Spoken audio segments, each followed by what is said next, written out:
हर बार जनता के गाढ़े खून पसीने के पैसे खर्च किए जाते हैं, लेकिन पटना जैसे शहर में भी जल जमाव अब तक नहीं रोका जा सका है और यहाँ पर भी गंदगी का अंबार है जिसको नहीं हटाया जा सका है।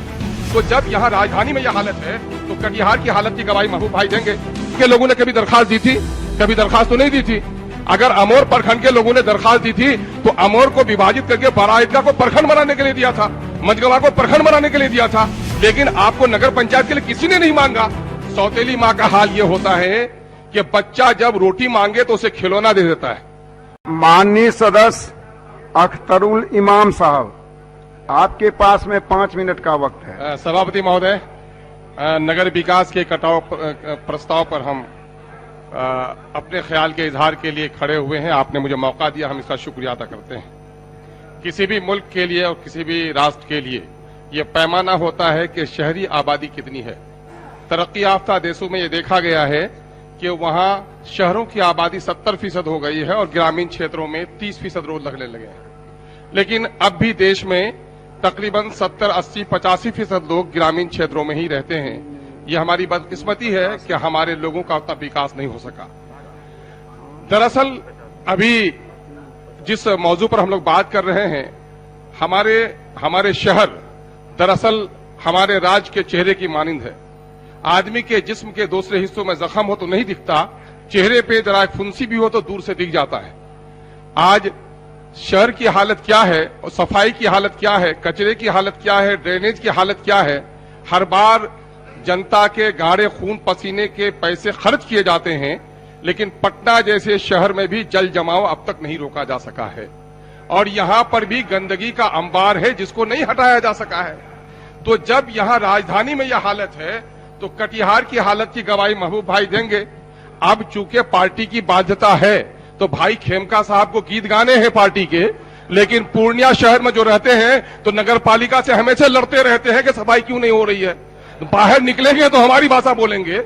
मामला यह है कि शहर की सफाई पर, और हमारे लिए बड़ा ये मौका अच्छा है कि इस वक्त नगर विकास का मंत्री, भले ही आप पूर्णिया को उपराजधानी बनाने के पक्ष में न हो, लेकिन आपने उप मुख्यमंत्री हमें दिया है और देर सवेर उपराजधानी भी पूर्णिया बनेगा, हमको विश्वास है।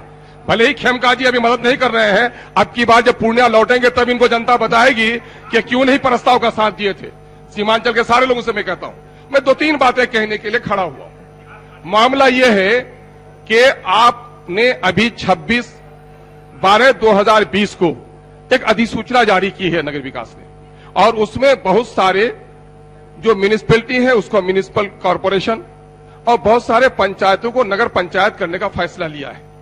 मैं मुबारकबाद देता हूं, साधुवाद देता हूं कि हमारे छोटे छोटे शहरों का विकास हो रहा है, पंचायतों का विकास होकर अब नगर पंचायत बन रहा है और नगरीय सुविधाएं आप देना चाह रहे हैं। सरकार की इस मंशा की कदर की जानी चाहिए, लेकिन इरादे क्यों है ऐसे?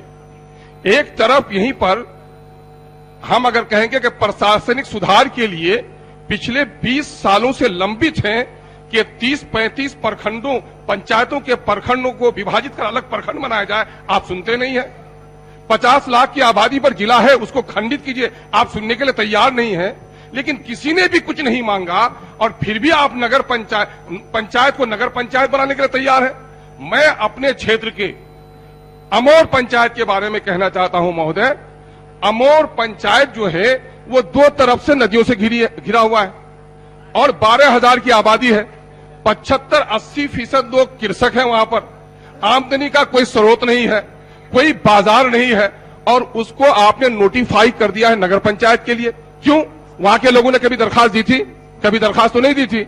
अगर अमोर प्रखंड के लोगों ने दरखास्त दी थी तो अमोर को विभाजित करके बारा ईदगाह को प्रखंड बनाने के लिए दिया था, मझगवा को प्रखंड बनाने के लिए दिया था, लेकिन आपको नगर पंचायत के लिए किसी ने नहीं मांगा। सौतेली माँ का हाल यह होता है कि बच्चा जब रोटी मांगे तो उसे खिलौना दे देता है और यहां मामला इसी तरह का है। नगर पंचायत को नगर बनाने के लिए इन्होंने जो वो किया, 2007 का जो अधिनियम है उसमें यह था कि 75% लोग गैर कृषक होंगे। आपने एक संशोधन लाया अभी 2020 में। उस संशोधन में चूंकि जनगणना में कृषकों के अलग आंकड़े नहीं थे, तो फिर भी आपने मापदंड तय किया कि अधिकांश लोग वहां पर कृषि कार्य नहीं करने वाले हों। और चूंकि यहां से आपने डायरेक्शन दे दिया डीएम को कि नोटिफाई करो, डीएम ने दे दिया सीओ को, और सीओ बेचारा गरीब क्या करेगा, उसने झूठी रिपोर्ट लगा दी। वहां पर हमारे पंचायत के बारे में रिपोर्ट दे दी कि 4447 कर्मी है यहां पर, और जो मनरेगा कर्मी है। मैं चैलेंज करता हूं गवर्नमेंट को कि उस पंचायत में 85% लोग गांव में रहते हैं, अधिकांश लोग कृषक हैं, और वहां पर सीओ ने रिपोर्ट दे दी कि 1053 या 1050 लोग कृषि का काम करते हैं। ये झूठी रिपोर्ट के आधार पर आप हमारे पंचायत को नगर पंचायत क्यों बनाना चाहते हैं? आपने क्या विश्वास दिलाया? नगर पंचायत में क्या सुविधा मिलेगी? स्ट्रीट लाइट मिलेगी। क्या मिलेगी? ड्रेन में सफाई, ड्रेन मिलेगा आपको। क्या होगा? मशीन के जरिए से सफाई की जाएगी। यही ना आपने कहा। तो ड्रेन की जरूरत ही नहीं है। मेरे यहां सैलाब में तो मेरी बस्ती डूबी रहती है, मेरे तो घर में चिराग नहीं तो मेरे गलियों को चिराग की क्या जरूरत है? और सफाई का मामला, मशीन से सफाई वहां उन कीचड़ों में कहां से आप करेंगे? इसलिए मैं आपके माध्यम से कहना चाहता हूं कि सरकार की ये नीयत सिर्फ टैक्स को बढ़ाने की है। अभी जो वहां के गरीब लोग हैं सब लोग इकट्ठे हो गए और उसने पंचायत से प्रस्ताव पारित कराया, नगर पंचायत समिति से पारित कराया कि साहब नगर का जो इसको बनाया जाए, तो इसमें तो कोई क्राइटेरिया फुलफिल ही नहीं करता है ये पंचायत, तो यहां क्यों बनाने के लिए जिद पर हैं?